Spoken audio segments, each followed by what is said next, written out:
Thank you for that kind introduction. I am truly honored to be here and grateful beyond words that you still gather to remember the horrific events of September 11th of 2001.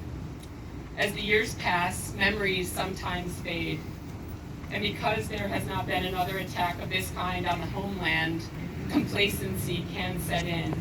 Yet for those who were there or those who lost loved ones, the memories, the sights, the sounds, the smells never fade.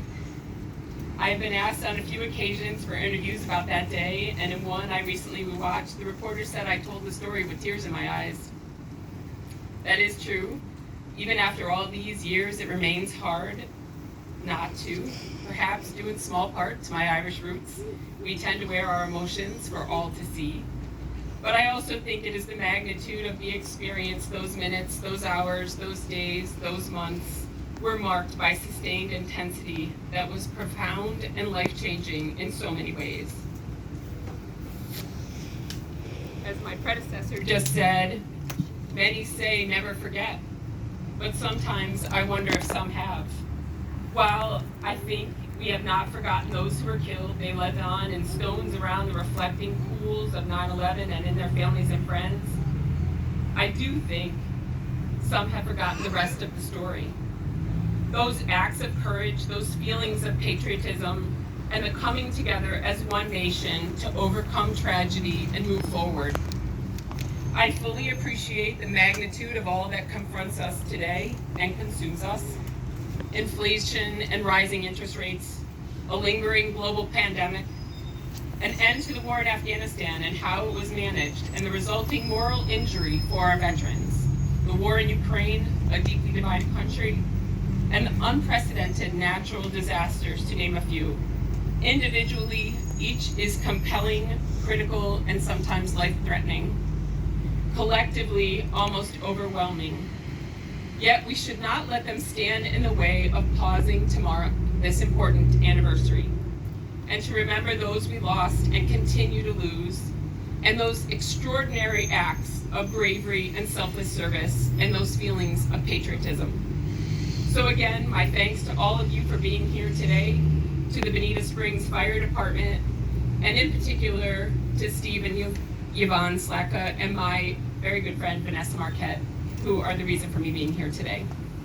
You all have never forgotten. I have been asked to spend a few moments sharing with you my experiences during that time, and a bit of how those experiences have impacted my life.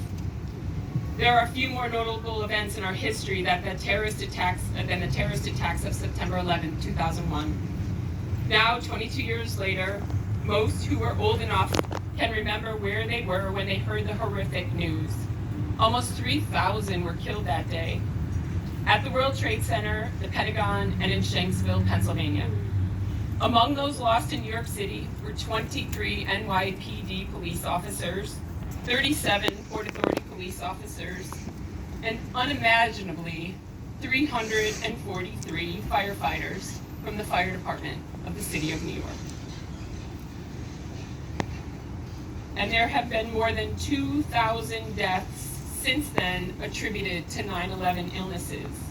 In addition to the horrendous scenes from those attacks, we also witnessed extraordinary acts of bravery that day by those first responders and many civilians as well as acts of kindness too numerous to count that were the best humanity had to offer. Beginning at 8:46 a.m. Eastern Standard Time, and what occurred over the next 102 minutes changed forever the world as we knew it. My niece recently reminded me that many will have started this day born into a world irrevocably changed and shaped by a day they never experienced. In addition to a staggering loss of life, the global war on terror began that day. Our federal government undertook a transformative reorganization, creating one agency out of 23, our Department of Homeland Security. The way we traveled was forever changed. Our emergency preparedness and communication systems were greatly enhanced because of what happened that day. At the same time, the world came together in an unprecedented way in mourning, unity, and in support. What I did that time was a result of some of my experience prior to arriving at the New York City Police Department. I am an attorney by education and spent 10 years working in our state's capital, assuming positions of increasing responsibility, eventually making my way to being lead counsel for one of our criminal justice agencies while also working alongside the Governor's Director of Criminal Justice, essentially responsible for protecting the safety of those who live, work, and visit the Empire State. One significant step we took to protect the public was to pass and implement the state's convicted offender DNA databank law. It required anyone who was convicted of certain offenses to provide samples for inclusion in the DNA databank so that law enforcement agencies could run unsolved crime samples against those profiles. And remember, this was long before the days of CSI, 23andMe, or Ancestry.com. How far we have come. In my role, I worked with the state police and others to set up the databank and establish the rules and processes to govern its use. Among other things, it was my DNA work that prompted the NYPD to recruit me, initially as counsel to the first deputy commissioner, who ran the day-to-day operations of the NYPD. But after just 10 months, I was promoted to deputy commissioner of policy and planning, where I commanded an office of 100, mostly police officers, and was involved in all aspects of the department operations. It is an incredible organization, but one not easy to assimilate into, particularly as a woman, coming from outside of the department into a senior position and having never been a cop. But that is a story for another day. Being the part of the department at the time when crime was being reduced at unprecedented rates under the leadership of Mayor Giuliani was exciting, but even more so was the opportunity to leverage DNA. The police commissioner wanted us to find ways to better utilize this technology in our crime-fighting efforts. And during that process, we discovered something shocking. In freezers in a property clerk's office were 16,000 unanalyzed rape kits. Imagine evidence associated with the rapes or sexual assaults of 16,000 people that had never been analyzed. This fact was unknown at the highest levels of the department, and the police commissioner and mayor were outraged. We owed it to these victims to try to solve these crimes, so I was directed to find a way to do it. Our city medical examiner's office did not have the capacity to do it, which is why we had the backlog in the first place. So we embarked on a process to hire private forensic labs to help us. Mayor Giuliani gave us $12 million to pay for that project. And while everyone said it could not be done, we did it. Not only did we solve those crimes, but we changed the way in which law enforcement agencies across this country and around the world look at crime scene evidence backlogs. And what we learned during this process would sadly position us to identify the human remains from the terrorist attacks of September 11th. On that day, I was sitting in my office on the 14th floor of One Police Plaza. I was the deputy commissioner at that point. I heard and felt the first plane hit the North Tower, and just 17 minutes later, I saw the second plane hit the South Tower. One Police Plaza was evacuated, and civilians were sent home, and uniformed members of the service mobilized outside of the building to await assignment. Along with my assistant, I responded to the scene. When we arrived, it was catastrophic, overwhelming, almost indescribable. Yet I witnessed firsthand police officers and firefighters running into the building, directing folks to safety and caring for the injured, while others were running away. Debris was falling all around us, and the smoke and the smell of jet fuel filled the air. I was assigned to work alongside the chief of patrol to set up a temporary command post, a location where we could organize officers responding to support the search and rescue effort. We moved from location to location in the area immediately adjacent to the World Trade Center Plaza, trying to find workable space. Twice, running for our lives, trying to escape the falling debris and dust clouds from the buildings as they collapsed. We ended up in an NYPD facility several blocks north of the World Trade Center complex on the West Side Highway. The temporary command post was established and rescue efforts launched. As cops from across the city poured into the location, some also came from the scene of the crime. Covered in dust from the buildings collapsed. And while many should have sought medical attention, all they wanted to do was to return to the rubble and search for the missing. It occurred to me at some point during that morning that I should get word to my family that I was okay. But it's important to remember that in 2001, there were not the cell phones and cell towers of today. I could not get through. I kept trying whenever I could amid all that was going on. I was finally able to get word to my mom by way of Florida. Yes, here in Florida. My assistant reached her husband in Queens, who spoke to his brother in Florida, who called my mom in upstate New York. Later that day, I had to make my way back to One Police Plaza. The police commissioner had called a meeting of his command staff. At 1 PP, in addition to taking stock of our losses and learning what the plan was going forward, we were also setting up a space for the families of our missing police officers to gather. And the command center was already in full operation. I worked alongside the first deputy commissioner in the command center that first night. Like many of my colleagues, I was still covered in dust. So I was given a shirt and pants from our uniform division. Not the most glamorous, but they were clean and they would be the clothes I would wear until the afternoon of the next day. So much happened during that first night, but one particularly emotional moment was when the chief of our special operations division came in about 11 p.m. still covered in dust. His eyes bloodshot from a combination of tears and dust. He had a piece of notebook paper with sketches of the footprints of the North and South Towers, with X's marking the locations of where the missing members of his team were last seen. Of the 23 officers we lost that day, 14 were his emergency services officers. It was devastating. There are no adequate words to be found at a time like that to offer comfort or anything else for that matter. He had to be ordered to take a shower and get some fresh clothes before returning to the site, which is all he wanted to do. During the next 2 days, I worked from the department's command center in what became known as Ground Zero. I witnessed over and over again police officers, firefighters, and others climb the pile in search of the missing to include their own. You have seen the pictures. It was anything but easy. At the same time, we saw thousands of volunteers pour into the city looking for ways to help, or truckloads of supplies and food being delivered. It sustained us. Although I had made it back to my apartment on Wednesday for a shower and to pack some clothes, there was just so much to be done. I headed back to One Police Plaza. By Thursday afternoon, I needed sleep. I had them put a cot in my office, and I laid down for a nap about 1 p.m. At 4:30, there was a knock at my door. I had to report to a meeting with Mayor Giuliani and Police Commissioner Carrick. By that time, we knew the traditional means of identifying the dead were not going to be an option given what we were finding, or tragically, what we were not. Suffice to say, given the nature of the attack and resulting destruction, we were not recovering bodies. The mayor directed a team of us to prepare for the collection and analysis of DNA samples.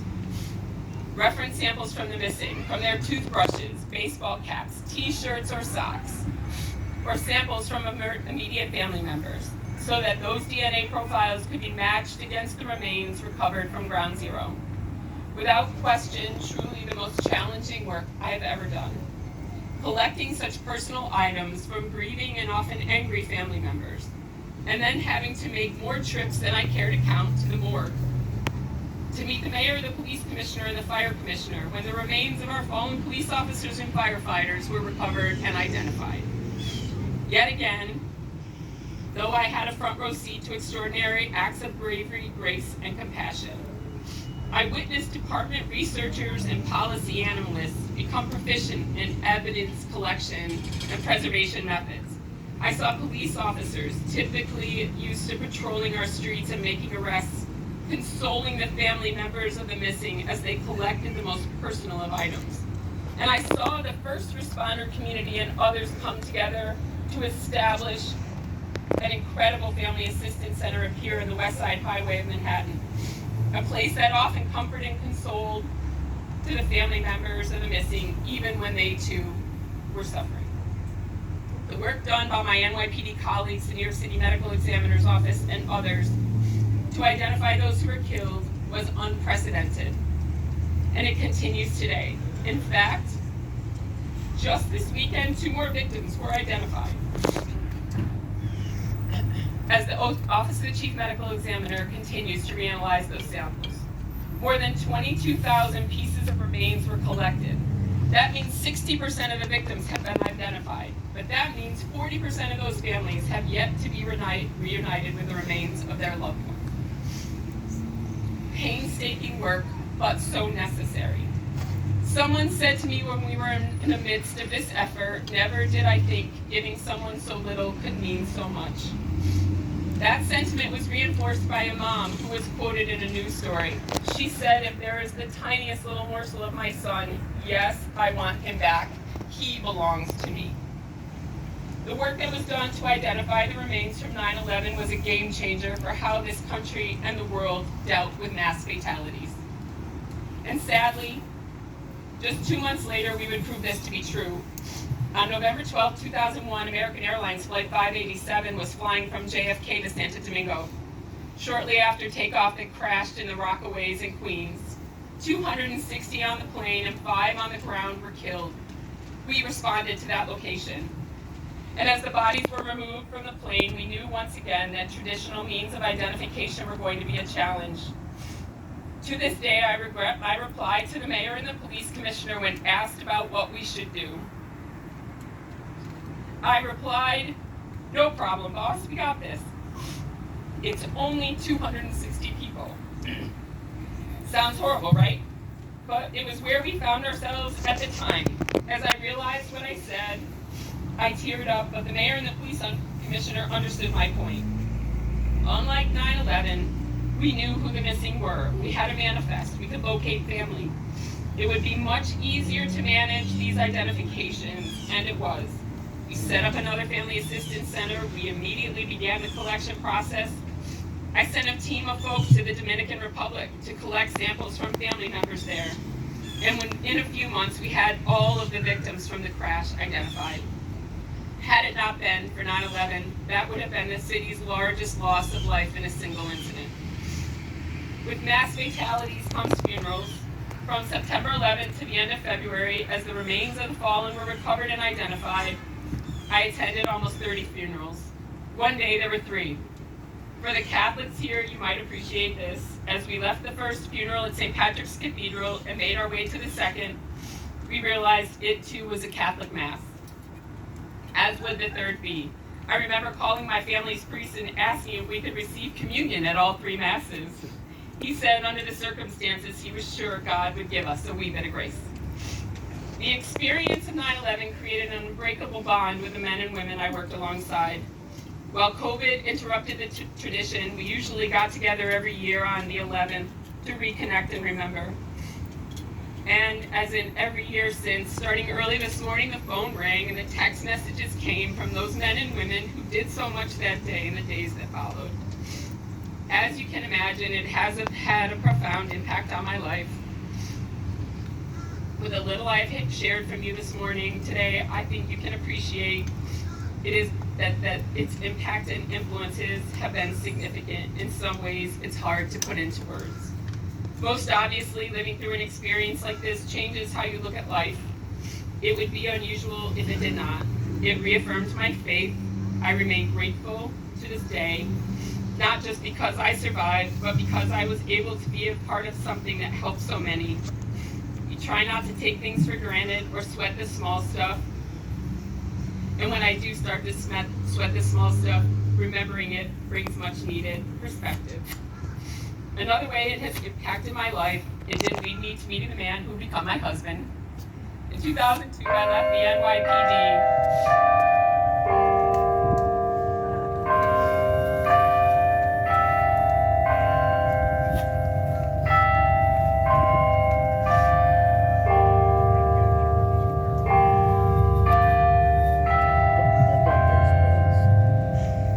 My husband is really going to have something to say that the church bells tolled when I started talking about him.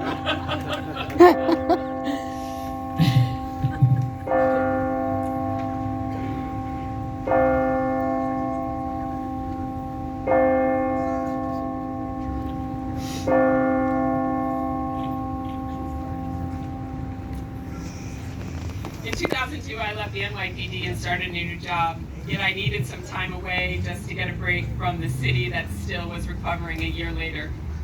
While lots of folks take to the beaches, I take to the hills and coastlines of Ireland. I've been there a number of times before, but this time I went by myself. It was during that trip that I met this guy from Buffalo in a pub, on a golf course, in the dead center of Ireland in a town called Burr. 2 years later, this man would become my husband, and I am very grateful that he is here with me today.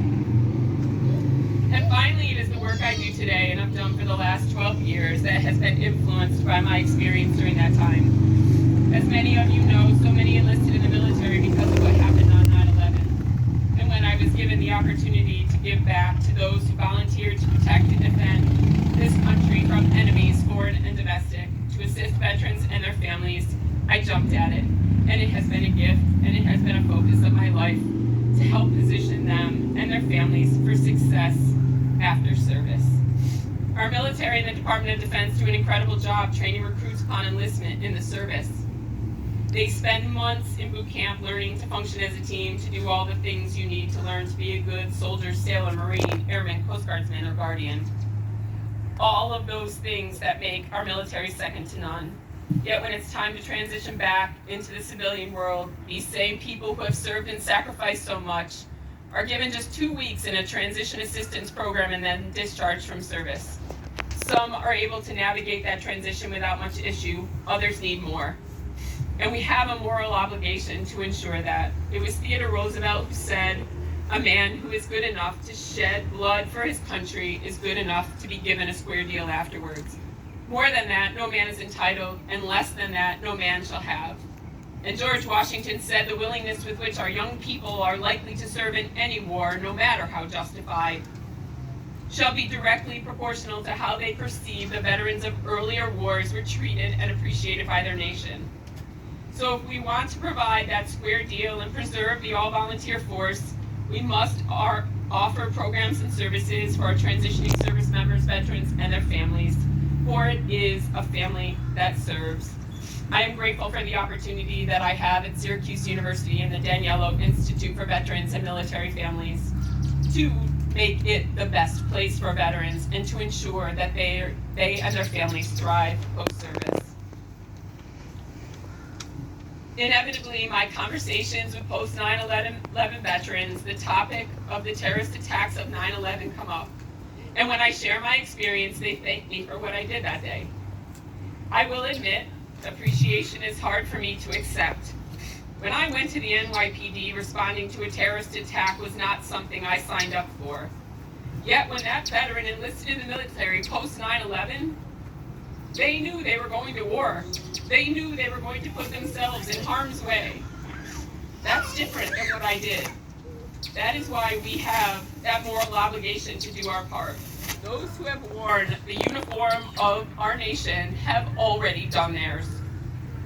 And as I conclude, first I would be remiss if I did not say something about the need to appreciate our first responders, and in particular our law enforcement officers. Like on 9/11, at any given moment, the men and women patrolling our communities could be confronted with an attack or similar situation. And they will be there. They will run to the danger when others run away. And for that, we owe them our support and our respect. Next, we should never forget the moral obligation we have to empower post-service success for the more than 3 million service members and their families who have served and sacrificed since the day the War on Terror began. And we should never forget the feelings of patriotism and coming together as one nation that was inspired by the tragedy of that day. And we should always remember that even though the wars are over, on any given day we have more than 100,000 troops deployed around the globe in harm's way. Finally, thank you again for not forgetting. Even after 22 years, it remains important to remember those we lost and continue to lose, and to remember those acts of heroism, bravery, and selfless service that so many witnessed that day and on the days and weeks that followed, not to mention the feelings of unity and patriotism. Mine is but one story of the many who answered the call to do whatever was necessary in the face of unprecedented circumstance and challenge. Thank you again for the opportunity to be with you today. I am deeply grateful.